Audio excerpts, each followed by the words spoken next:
Assalamualaikum warahmatullahi wabarakatuh. Saya Hargo, Direktur Pengembangan Usaha dan Inkubasi, fasilitator untuk topik Good University Governance dan pengembangan jejaring akademik.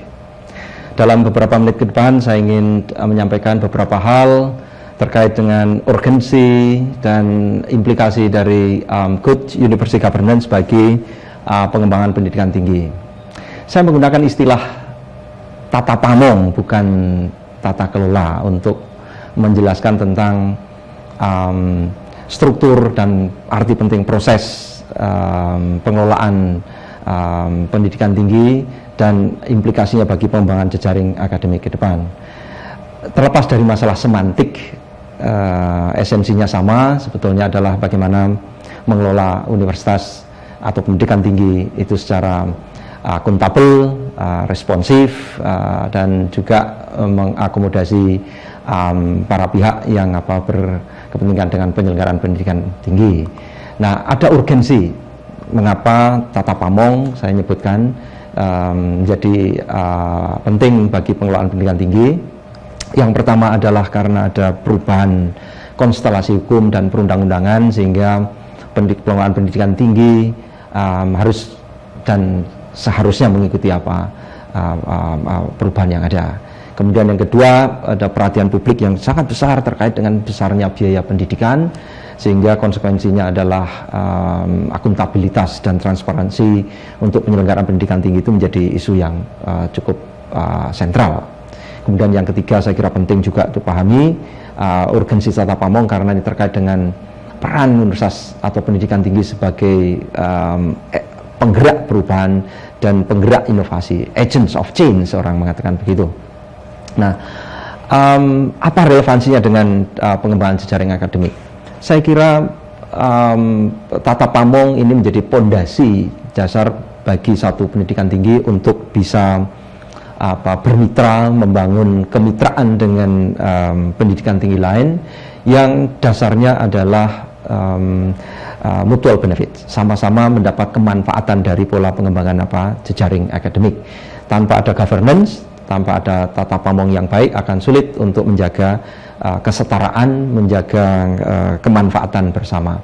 Nah, optimalisasi sumber daya itu bisa dilakukan kalau masing-masing pihak memiliki basis tata pamong yang baik. Nah, isu sentralnya apa? Tata pamong dan pengembangan jejaring akademik ini harus dimaknai sebagai satu kesatuan yang harus bisa pakai untuk menjawab tentang bagaimana satu perguruan tinggi itu mampu menata dan membangun serta menyelaraskan sumber daya untuk keberlanjutan pendidikan tingginya.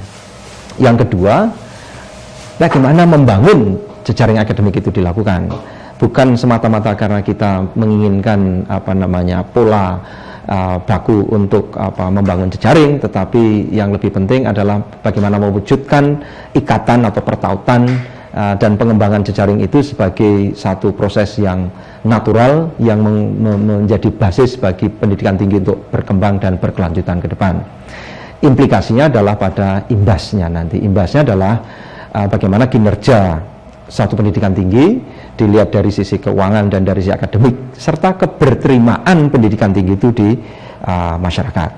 Tiga isu sentral inilah yang perlu kita cermati, sehingga pada akhir courses ini harapannya para peserta mampu menerapkan prinsip-prinsip tata pamong yang baik dalam penyelenggaraan pendidikan tinggi.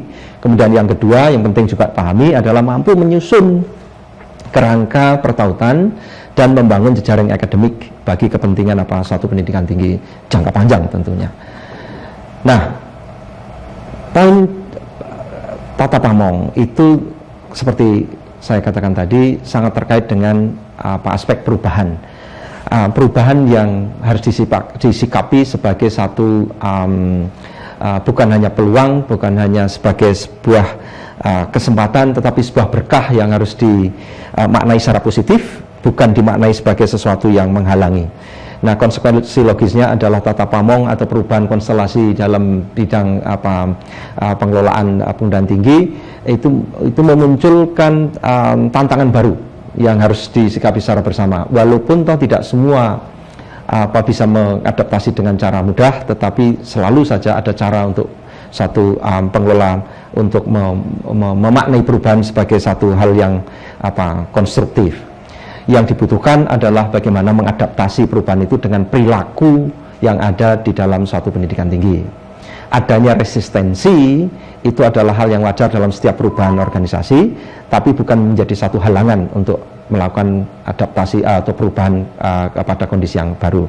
Yang dibutuhkan adalah bagaimana proses perubahan perilaku sejalan dengan harapan baru, sejalan dengan kebutuhan baru untuk organisasi tumbuh berkembang dalam masanya.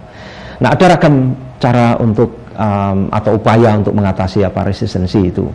Satu yang sering dilakukan adalah dengan melakukan pembiasaan baru atas perubahan, dan itu menjadi penting manakala tata pamong itu diterapkan. Ada pembiasaan-pembiasaan baru yang membutuhkan teladan dari para pemimpin pendidikan tinggi, para pimpinan pendidikan tinggi yang mengampu dan mengelola untuk kepentingan organisasinya.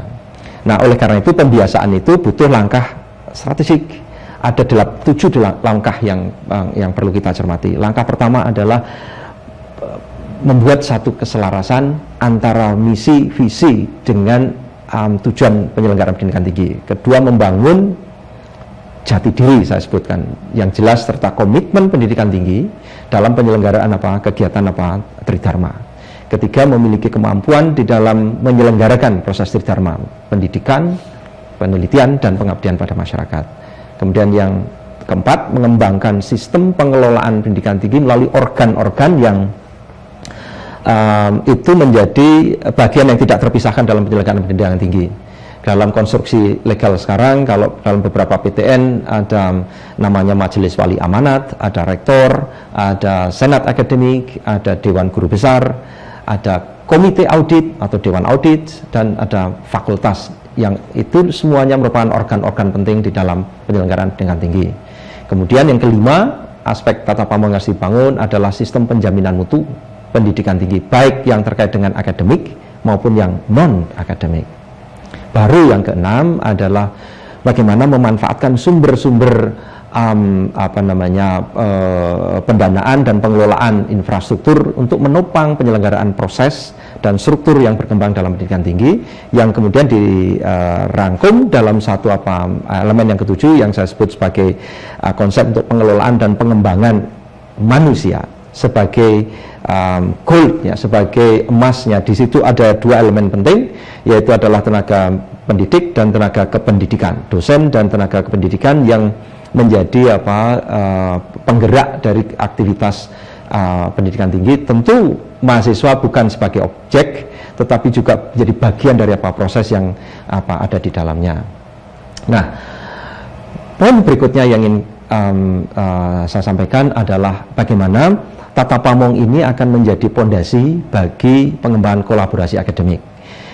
Seperti kita ketahui, kolaborasi akademik adalah sebuah kebutuhan sekarang ini. Tidak mungkin suatu pendidikan tinggi bergerak, beroperasi dalam kesendirian. Orientasi kelembagaan pendidikan tinggi sekarang sudah diarahkan untuk membangun kapasitas intelektual yang itu meliputi komunitas akademik dan juga komunitas sosial yang ada di lingkungannya. Oleh karena itu, aspek-aspek kepatuhan yang menyangkut tentang komitmen pada perundangan, komitmen pada tata laku, komitmen pada unsur-unsur yang membangun tentang mentalitas sumber daya pendidikan tinggi, yang sadar akan dokumen, sadar akan pelaporan, sadar akan prosedur, menjadi modal dasar bagi pengembangan tata pamong ke depan. Dan jejaring akademik.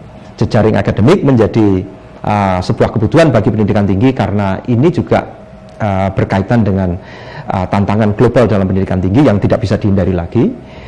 Sebagai satu konsekuensi logis bahwa pendidikan tinggi yang sekarang menjadi sangat terbuka, sehingga ada mandat yang harus diemban terus menjadi pengampu, pengamong tridharma, dengan segala keterbatasan yang ada. Dan itulah yang menjadi alasan mengapa pengembangan jejaring akademik menjadi memiliki urgensi. Pergeseran pendidikan yang berorientasi dari resource based menjadi satu yang kita sebut sebagai knowledge based, di mana peran pendidikan tinggi sebagai agen perubahan itu menjadi penting untuk dimaknai sebagai satu upaya kolaboratif antara pendidikan tinggi dengan para pihak yang menjadi patron strategik di dalam pengembangan jejaring akademik. Nah, oleh karena itu tidak bisa lain bahwa penyelenggaraan pendidikan tinggi adalah upaya bersama dari para pihak yang di dalamnya ada pelaku industri, ada sesama mitra akademik, dan juga pemerintah atau di level lokal maupun di level nasional. Harapannya adalah apa? Di akhir tentu bahwa pendidikan tinggi memiliki atau memperoleh kinerja, mencapai kinerja seperti hal dalam tata momong, efisiensi, keefektifan, dan kewajaran dalam proses penyelenggaraan pengelolaan sumber daya dan sumber dana menjadi hal yang mendasar. Kemudian absorpsi pada hasil pendidikan tinggi itu menjadi suatu ukuran juga, dan tentunya adalah kepatuhan pada standar baik mutu akademik maupun non akademik. Nah, oleh karena itu sebagai penutup, kalau saya boleh menyampaikan, yang pertama adalah bahwa tata pamong atau kesadaran tentang pengembangan tata pamong menjadi satu pondasi bagi penyelenggaraan kegiatan pendidikan tinggi yang mengutamakan pada keberlanjutan, kelestarian yang berkait dengan kemitraan di lingkup pendidikan tinggi, pengembangan struktur, tata laku, dan juga mekanisme kelembagaan menjadi lokomotif bagi perubahan di lingkungan pendidikan tinggi, yang konsekuensinya adalah kinerja pendidikan tinggi akan sangat bergantung pada bagaimana kualitas interaksi antar pimpinan pendidikan tinggi dan juga dengan para pihak yang menjadi patron strategiknya. Dan harapannya mutual benefits itu dicapai bukan atas dasar eksploitasi sumber daya, tetapi atas dasar prinsip-prinsip kesetaraan, kemanfaatan bersama, dan upaya pembelajaran organisasi yang ditempuh dengan cara atau secara bertahap dan menempuh pendekatan yang sifatnya situasional, karena tidak bisa kita mengeneralisir dalam segala situasi, sehingga resistensi atas perubahan itu dapat direduksi dan optimal benefit dapat diperoleh. Saya kira itu mudah-mudahan dapat dipahami dengan singkat, dengan jelas. Terima kasih. Assalamualaikum warahmatullahi wabarakatuh.